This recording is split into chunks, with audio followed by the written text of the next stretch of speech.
Every time you sit at a red light in your automatic diesel, you are making a decision that either protects your transmission or slowly destroys it. Most drivers have no idea.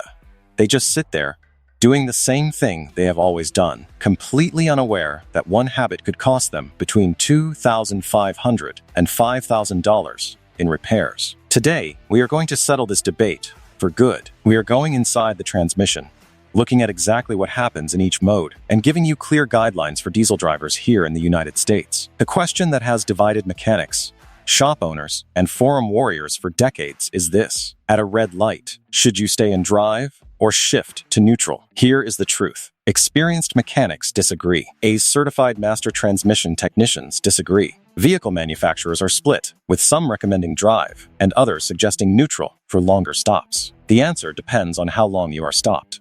Let me show you what is happening inside your transmission while you wait. When your automatic transmission sits in drive with your foot on the brake, the torque converter is not resting. It is actively working, serving as a fluid coupling device between your engine and your transmission. It has two primary components. The impeller connects to the engine. The turbine connects to the transmission. At idle and drive, your diesel engine spins that impeller between 700 and 900 revolutions per minute. Diesel engines idle slightly higher than gas engines because of the greater torque they produce. That spinning impeller pushes transmission fluid against the turbine, trying to force it to rotate, but your brakes hold everything still, so the turbine stays locked. That mismatch between a spinning impeller and a stationary turbine is called slippage. Slippage produces heat. The longer you sit in drive at that red light, the more heat builds in the transmission fluid. Heat is the single biggest killer of automatic transmissions. Modern automatic transmissions were engineered with this scenario in mind. The torque converter exists precisely so your transmission can remain in gear while the vehicle is fully stopped. The transmission has an internal cooling circuit built to manage heat under these conditions. Engine load is slightly higher in drive than in neutral, but the system is designed to handle that. When you shift into neutral,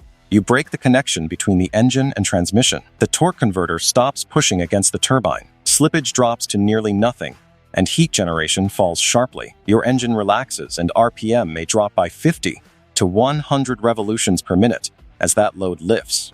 That sounds smarter, but here is the real problem. Every time you shift from drive to neutral and back to drive, you add wear to transmission components. Automatic transmissions use clutch packs and bands to manage gear engagement. Shifting out of drive releases those components. Shifting back into drive re-engages them with a real shock to the drivetrain. Do that at every light, and you are stacking hundreds or thousands of extra shift cycles every year. Each one leaves microscopic wear on your clutch packs, shift solenoids, valve body, and shift linkages. There is also a safety issue. If someone rear-ends you while in neutral, you cannot move immediately. You must first select drive and then react.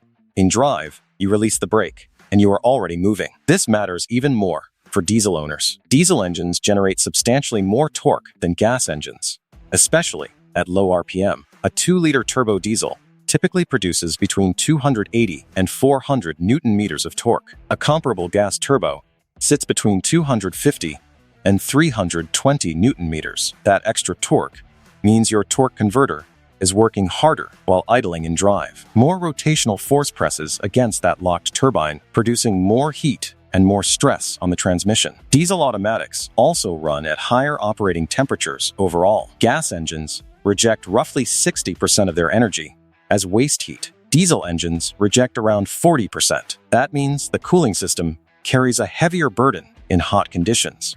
Modern diesel automatics are built for this, but the thermal stress is still greater than in a gas automatic. So here is exactly how to handle every stop. For anything under 30 seconds, stay in drive. That covers most traffic lights, stop signs, and brief pauses. Heat has no time to build, and the wear from shifting to neutral and back outweighs any benefit in that window. Foot on the brake, always stay ready. For stops between 30 seconds and 2 minutes, you have flexibility. If you know the light runs 90 seconds, shifting to neutral is reasonable. If traffic is moving unpredictably, stay in drive to avoid constantly cycling the transmission. For stops beyond 2 to 3 minutes, including railroad crossings, construction zones, drive-through lines, and extended traffic jams where you are completely stationary, shift to neutral and apply the parking brake. The heat reduction outweighs the wear cost of a single shift at that point. For stops exceeding 5 minutes, consider shutting the engine off. Many modern diesels handle this through stop-start systems. Doing it manually saves fuel, eliminates heat buildup, and reduces wear across the entire drivetrain. Here is what you must never do. Never select park at a red light. The parking pawl is a mechanical pin that locks the output shaft. A rear-end collision in park can snap that pawl, and the repair runs between $1,500 and $3,000. Never shift from drive into reverse, or reverse into drive, while the vehicle is still moving. That destroys clutch packs and can damage the entire transmission. Even one instance costs $800 to $2,500 to fix. Never rev the engine in neutral and then drop it into drive. That slams the clutch packs together and damages transmission bands. And never coast in neutral to save fuel. Fuel-injected diesel engines cut fuel delivery completely during deceleration in gear. Coasting in neutral forces the engine to idle, so you use more fuel, not less. You also lose engine braking, and your stopping distance grows. The single most effective thing you can do to protect your diesel automatic has nothing to do with neutral or drive at a stoplight. It is fluid maintenance. Manufacturers often claim automatic transmission fluid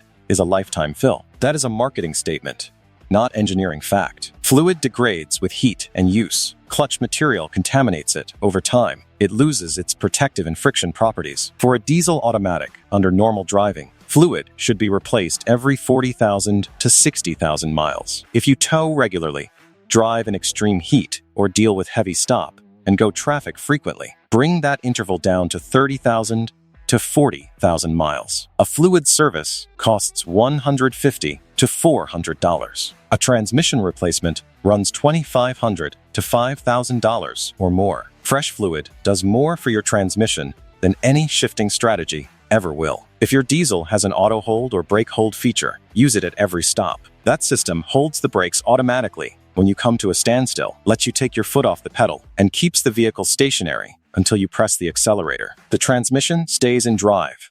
Brake components see less wear, and you remain ready to move. Some newer transmissions include automatic neutral engagement, which releases internal clutches after a set idle period to reduce heat while the selector stays in drive. Short stops, stay in drive. Medium stops, use your judgment. Long stops, shift to neutral with the parking brake applied. Very long stops, shut it down, and get that fluid changed on schedule.